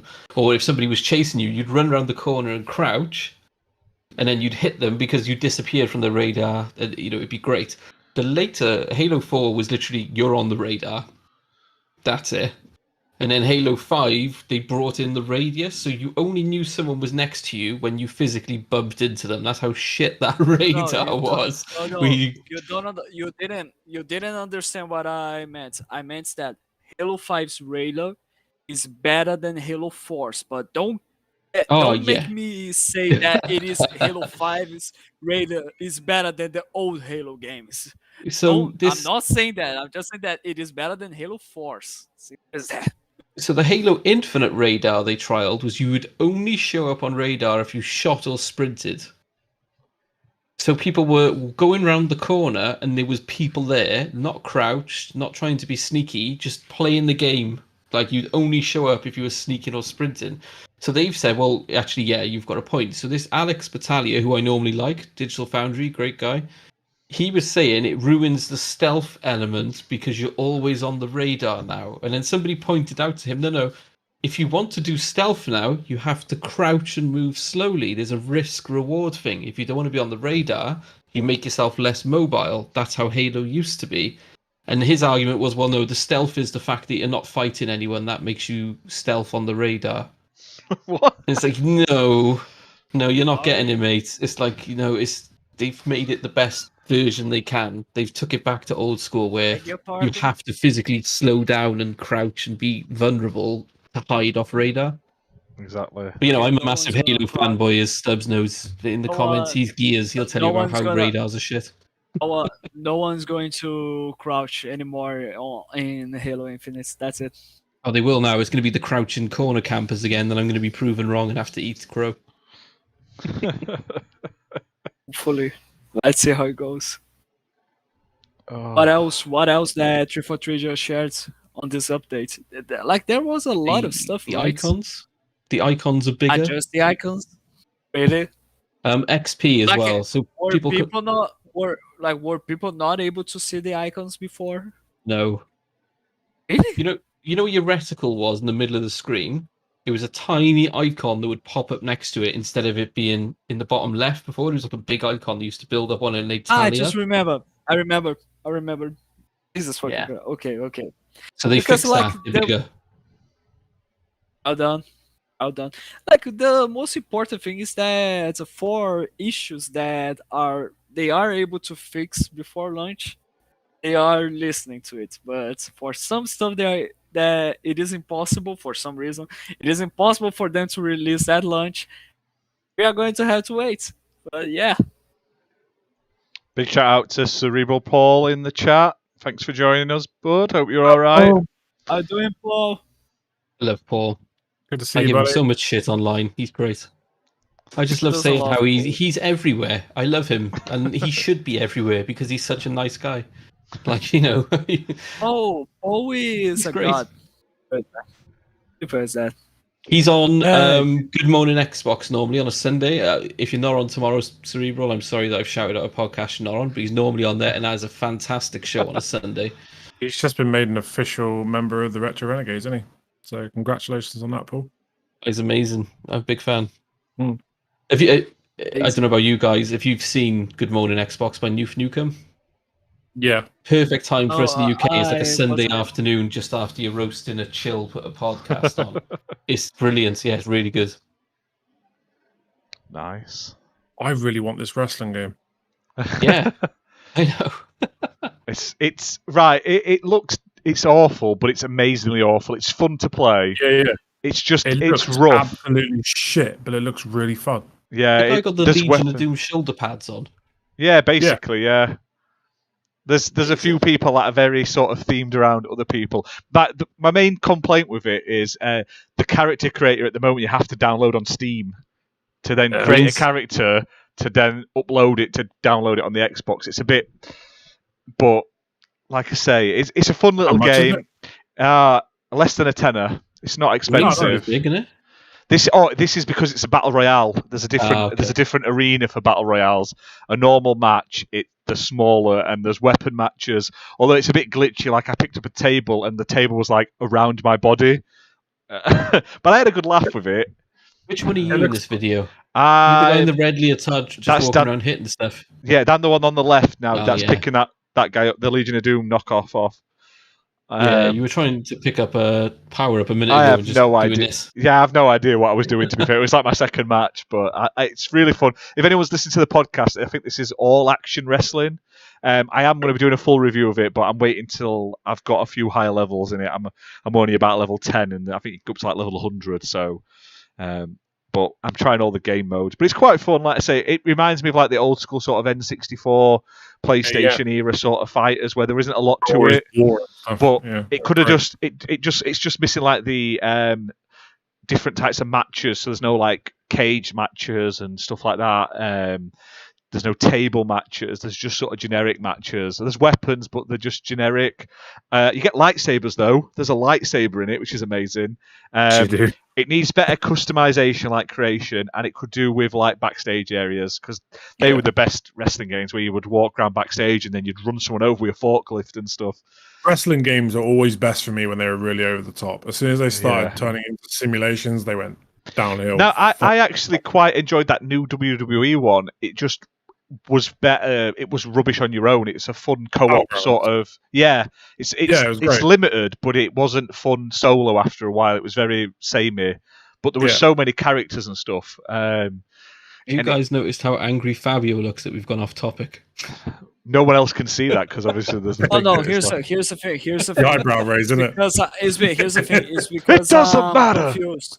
It is. I'm just confused. I have no idea what are you guys just talking about. It's because my internet just went potato, and when I come back, you are talking about wrestling matches. Oh, if you're watching this video, actually watching the video version of it at the moment, it's a video of a wrestling game that I've currently got on. So that's what they're on about. They're watching me play this wrestling game from the other day. Whereas you probably can't see that at this moment, Fabio, or you're not watching it on YouTube. So you have absolutely no idea what we're on about, but proper wrestling. There we go. Only because I have the video and his face online at the same time. The whole time you guys were talking, he looked fuming because he had no idea what was going on. Like trying to work out what we're on about. Like I'm really like, what the fuck is this shit? Like. We so need a wrestling league, like a wrestling video game league. I'm just lost control of my own podcast. Abort. This is the Redders podcast now. He's kind of taken over. He's been here twice. That's it. He's on. He's like joint for the most appearances now with Sensei. So, Sensei I just appreciate that you're willing to have me on the show. Shit, right? I think you welcome fitted home. in perfectly. I'm not gonna lie. You came on once, and I was like, "He's a good egg. I'm going to launch a new show, and I will have him on. That's how good he is." And then tonight, I was like, "We should invite Redders on again, shouldn't we?" And it's a good thing Ash said yes, because I'd already invited you. So yeah, What? Wildcard. I went for it. Woo! Jump in if I'm available. Oh yeah, honestly, mate, I'll not.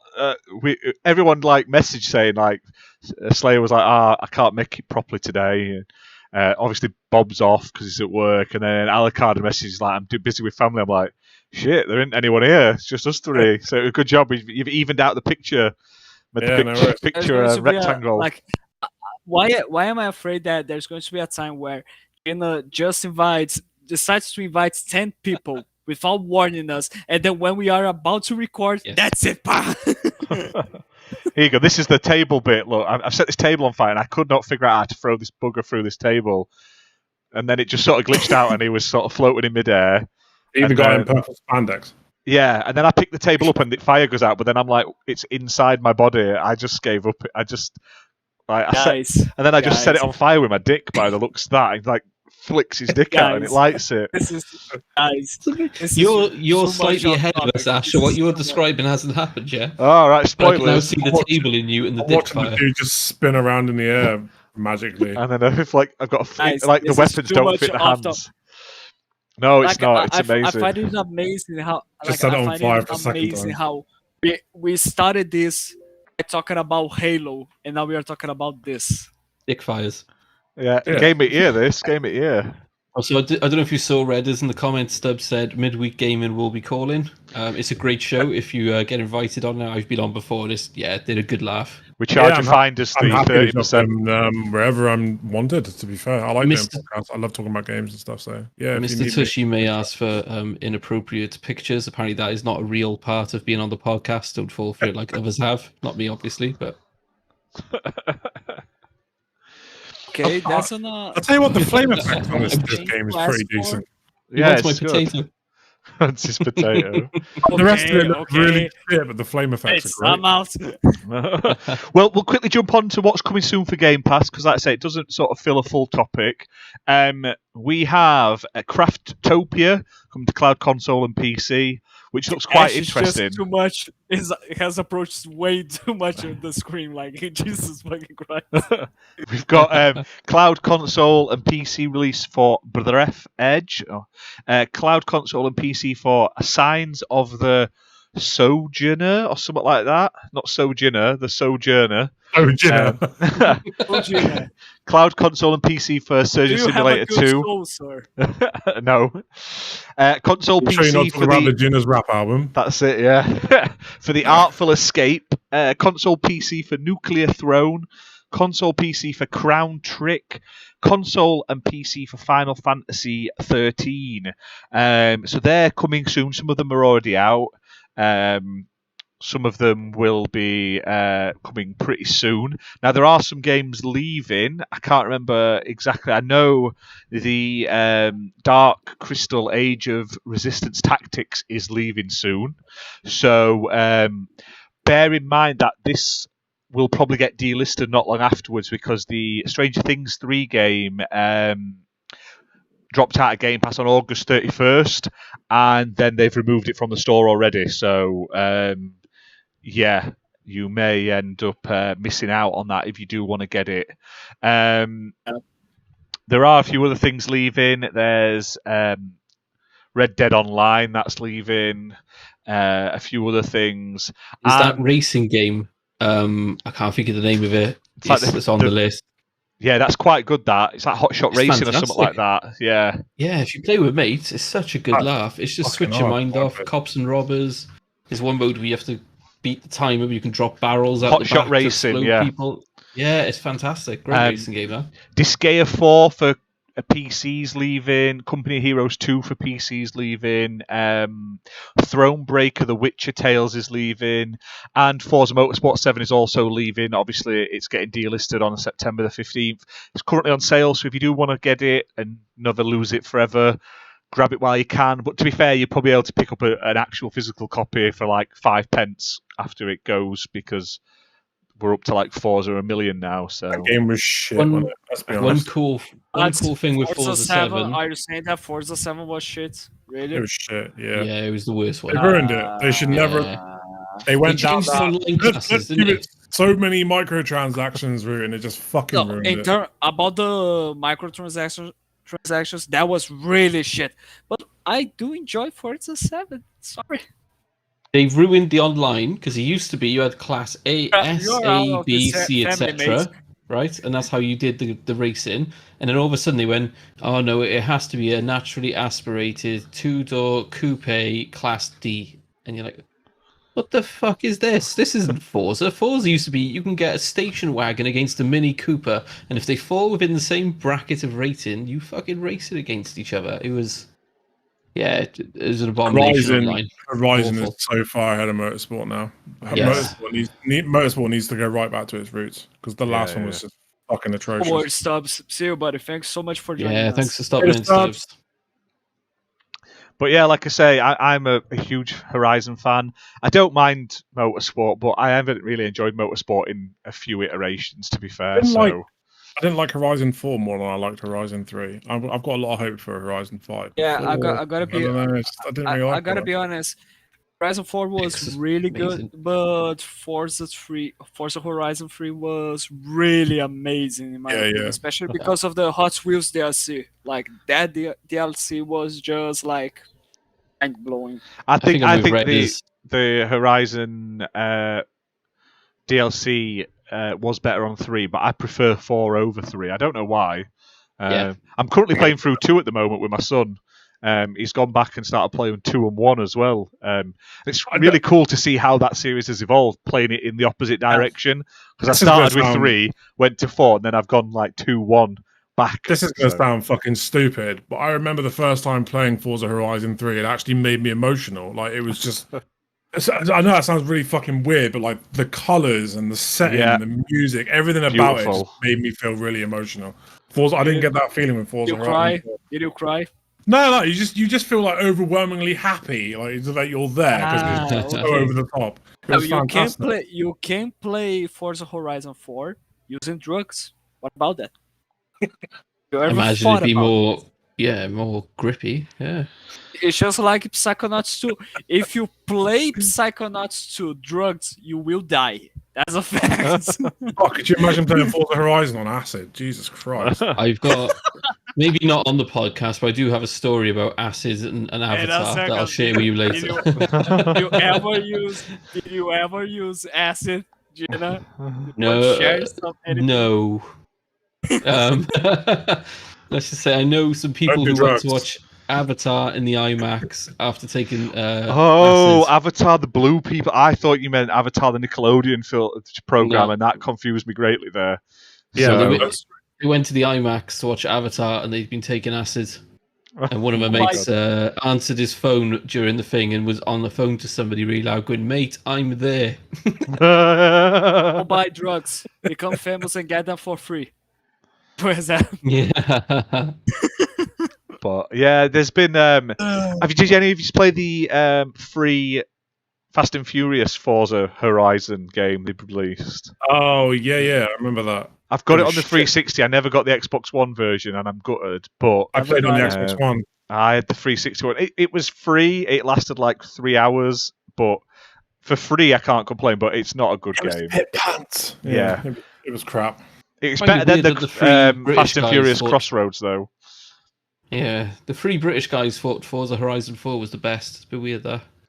Because it is the best. Although they should have done it around London. It's fantastic. We should have had like Big Ben and shit. I think that would have been cool. No, I've seen enough of London. No. Tired, right?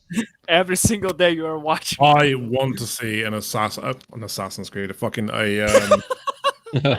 Right. No one wants to see Assassin's Creed. We're talking about I want to Forza. see a Forza Horizon. The in topic is fucking Forza, but Japan. we want to see Yeah. an Assassin's Creed. Yeah. It needs to happen.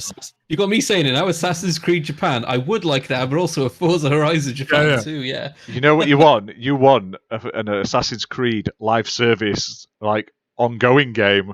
Clearly, I want an Assassin's Creed Forza game. That's that'd what be I want. amazing. What about if Where you play drive around and assassinate other cars. You drive off towers about- into hay. What about an Assassin's Creed where you recruit anyone to be an assassin, then you make an assassin brotherhood only with old ladies, just like Watch Dogs Legions, just to fuck everything up. You recruit a Tesla, and because it's electric, he's super sneaky. They don't That's hear it, him yeah. coming. It just reminds me of the Matrix, Enter the Matrix video game where they had like the secret mode where you had like cars doing fighting. Did anyone of you ever play that? There was a secret mode on Enter the Matrix, and it had like a fighting game mode for some reason. I don't know why, but for some I reason didn't know that was there. it converted like the police cars and the taxis from the game into like Transformer fighters. It was great. Cerebral Falls nailed it. Going through London at 6 miles per hour would be Forza. It'd be amazing. You have to stop to ring in your phone the congestion charge before you got any further, and then proceed. To I the might have to centre. do the best Londons in video games because there's a whole host of them. The Getaway. No, I'm the surprised best that London Forza in video Horizon- games is the Italian Job, where you can do the entire last level over and over again in free roam mode. That's the best. I am going to say Assassin's Creed Syndicate was the best London. I No, played it. you're all wrong, but it's okay. Watch Watch Dogs Dogs. Legion was shit. Watch Dogs Watch makes me Dogs- feel like I'm living in a proper Tory Britain. Not to get political on this gaming podcast. That's clear quickly. Oh, fuck. Happy Review 2021. So, he boy, it does look. I'm just having a look on the Microsoft Store. It does look like Forza Horizon 3 has already been delisted. So unfortunately, there isn't any way to get the DLC. I missed out on the Forza Horizon 2 DLC, and I'm absolutely gutted about it. But I luckily got all the 3 and the 4 DLC. But yeah, no, it has been delisted. The only thing that I'm sad is that I Yeah, wasn't able to get Forza Horizon 1 on Ash, Microsoft Store. your Yeah. I only gameplay got here. 2, Have 3, you just and given 4. up and you're holding just the bomb button and flying in a straight line? I wasn't very good at that game. I'm not gonna lie. You got farther than you did on the other runs. You just I know. went in a straight line and held shoot. Just Okay, like, wait. I don't care anymore. Wait a second. Is this what are you using the review codes for? Just to Yeah. do this stupid shit? No, I save extra video footage and that I'm using for. I like to shove it on the podcast and stuff to showcase stuff, but I wasn't very good at it. And I realised after I'd put it up, I was like, "This is really bad gameplay."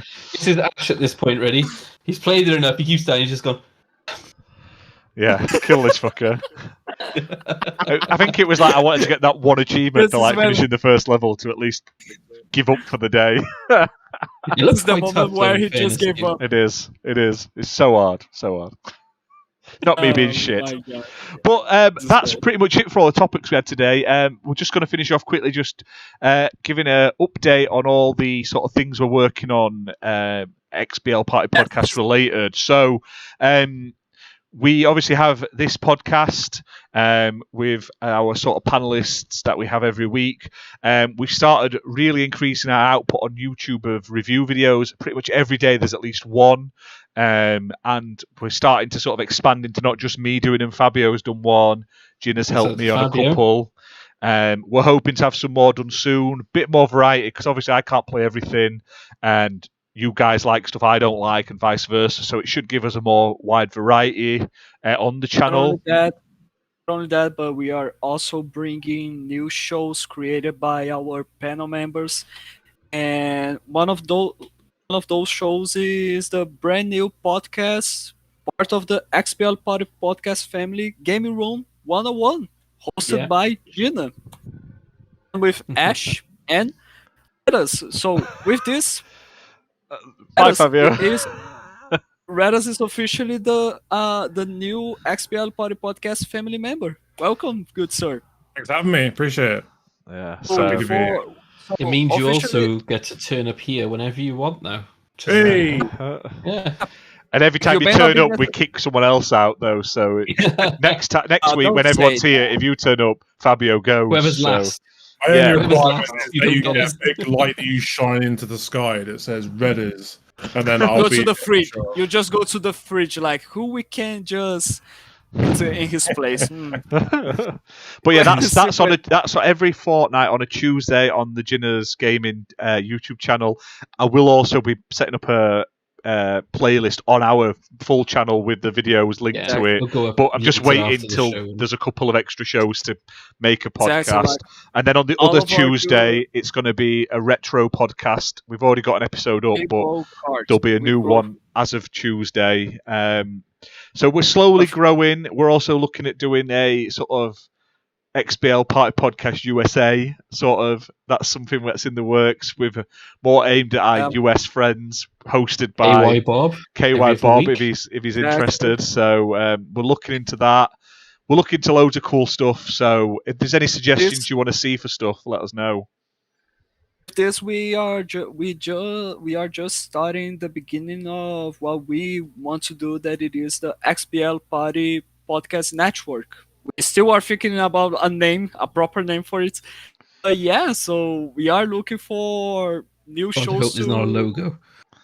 We've got one. It's here. Look, it's down here. It's great. There's going to be a XBL logo Beyond next Babagoosh. week.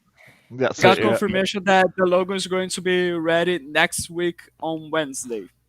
We'll believe it when we see it. We'll believe it when we Yeah. see it. I like this one. Hopefully. I'm just going to stick this on the back of a winged eagle, like a bald eagle, and that could be the Think American of a one. point there. I'm pointing at it. That one there. No, that's your This is balls. Great one. With In a this minute on the network- screen, wait for it to catch up. I'm trying to talk about the network, god damn it. With this network, every single show that it is part of it is going to have a little icon showing at the top corner of the screen saying that it is part of it. And we hope to bring way more content for you guys. All of those shows are going to be created and we will be first uploaded in their respectful channels. Like if Slayer decides to make a new show and he decides to host that show in his channel, it's going to be there so we can make a playlist to make it available here. As the Gaming Room 101 is available at Gina's channel. And with that, we are going to be growing and semi support. We also got a Patreon. Yeah, we have set up a If you wanna talk Patreon. about it. You just slip that in there. We do have a Patreon. If anyone does want to support us, we're not asking you to. Obviously, it's just every little bit will help in the future. We've literally got one tier. It's like £3. It's like the lowest thing Patreon said we should do. And you'll get access to like a Patreon-only Discord section, exclusive Patreon videos at least once a month, probably more than that, and they'll be up there for like 3 months before they come to our normal channel. And you'll get to give us like you'll get to vote on sort of topics and videos and what you want to see us cover and stuff like that. But like I say, we know times are tough everywhere. We're not asking for your money. If you don't want to, if you can't or you don't want to, don't worry about it. Just turn up, like our videos, subscribe to our channel is more than enough. But like every little bit helps. With this, what we're making from everything that we'll eventually get from like Patreon, we'll just go straight back into the channel, getting new codes for giveaways, buying games for review copies, because at the moment we're sort of running off our own money and what we're luckily given by odd publishers. But we would like to get bigger games, so we'd love to do bigger giveaways. But obviously we need like a sort of a kitty to be able to buy this cool shit to give back out, basically. One thing if I quickly wanted to say is that the XBL podcast started out as just Ash and Fabio, which are there. Yeah. And they had 1 week where they had guests on, and obviously we were so much better than them. They invited us to stay permanently. And and we've had more guests on over time. But I think one thing that's important is with guests that we have, we don't care how big you are, what your followers are, what you cover, what your allegiance is. We like having people on. So if there's people in chat who are just getting into podcasting or making YouTube reviews, or you've never done a podcast and you just do reviews and you want to see what it's like and be a part of it, message Ash on Twitter or and what have you, and then we'll more than likely have you on. As long as you're not a psycho and want to know where we live and have ear pictures, we'll probably get you here, or we'll let you join in. Because I think one thing that XBL has been good at doing, and that I've really enjoyed since I've been on here is they all support each other, and we've linked to other podcasts. Like you've seen Cerebral Paul and Stubbs and stuff like that join in, and then they're like, "Oh, Redders will have you on," and then it just opens up opportunities. Because one thing I'll say about the Xbox community, especially content creation with Sensei and all them as well, like you could just name so many people who are so nice and just offer to have you on, and they'll come on your shows and help each other, and they don't care how many followers and that you got. They just want to speak to people who are like-minded and have fun, and it's amazing. And that's Exactly. what I think XBL wants to become. Is just helping no, each other. no gatekeeping. We are literally we want everyone to. We started out as we did our first episode, I think, to no one when we did it, and it's grown and grown. And like I say, honestly, you guys have all been great. So. We just want to give back basically, and we want to help grow and everyone grow together. So if anyone wants to do anything ever, get in touch. Like I say, if you want to do it with us on our channel, get in touch. We've guested on other people's shows. We've turned up to loads of different ones, so we're all happy to do that. So remember, if you want to be also part of the network, just as a call, no worries. We are going to see your content, and you can be sure that if you become part of this network, we are not gonna restrict you in any way. We are just going to give you total support in what you want to do, how you want to do it, and we are going to help you the best way as we can. We just want you to feel comfortable and happy with us, as we are going to be comfortable and happy with you. Yeah, one thing I want to clarify, because it's starting to sound like a pyramid scheme. When we say part of our network, we're not talking future profit sharing or anything like this. It's just if you're out there and you're making podcasts or reviews and you're having trouble finding an audience, let one of us know and we'll share your stuff for you. We'll have a look, and if it's something that we like or we're like, yeah, this is good shit, the more people need to see it, we'll share it, and we'll all share on our Twitter, on our things. Like I said, on my YouTube videos that I do, I always link this podcast now, and I put the icon in the corner because I love being part of this podcast. It's something that I want people to go and check out. If you've got good stuff as well, you bet that I'll shout you out in my own videos, even if it means someone going to you, and I'll put a link for you as well, because I just want people to watch good shit on YouTube. I'm fed up of all these crap videos getting watched over and over again. I want to see like good, honest. I think Redders said it the other day on about was it Bob from where was he from? Outside Birmingham. Oh yeah, Dudley. I want to go back to those people, the people you see on YouTube, the Dudley people, and just normal people talking games with good opinions. That's where I want YouTube to be. Not there's too many assholes spreading false information. Exactly. Yeah. It needs to go back to that good old fashioned honest podcast. Chatting shit for hours. Yeah. Okay, but I think the message is done. Shall we go to the giveaway? No, we're going to talk about this for another 3 hours, Fabio. Just to look at that's the face. That was the face, wasn't it, everyone? You all saw that on the chat. That was the face that we were on about. But yeah, so he was worse earlier. Was it worse? Like thunder. He had the full eyebrow earlier. It's just because I'm really like, what the fuck? His eyebrow nearly touched his hairline. It was scary. I got fucking no chance of that. Jesus. You're gonna clip that. But yeah, so I'm just running it now. So the winners of the Mechanic Simulator are. You say neck again? Mechanic Simulator. Cerebral Paul, congratulations. We have got. Oh fuck! I've just had to reload it. Sorry, Sir Khalid, and the last one is Hee Boy. Congratulations to all three of you. Awesome. So it was biased, but I really wanted to see him win one because he's been here 3 weeks in a row. It's just come on. So yeah, you guys hit us up on Twitter. So that's Sir Khalid, Hee Boy, and Cerebral Paul. Hit us up on Twitter. You have won a Xbox code for Mech, not neck, Mechanic Simulator. Show us a print that you are subscribed to the channel. Also. Yeah, just send us a screenshot that you're subscribed. I know most of you are because you've been here like every week. But just send us a quick screenshot saying you subscribed, and in a PM on Twitter to XBL Party Podcast, and I'll sort your codes out in about 5 minutes when we finish this podcast. But yeah, thank you very much for everyone for joining. Isn't it the worst when you win a giveaway and then you get caught out by a technicality?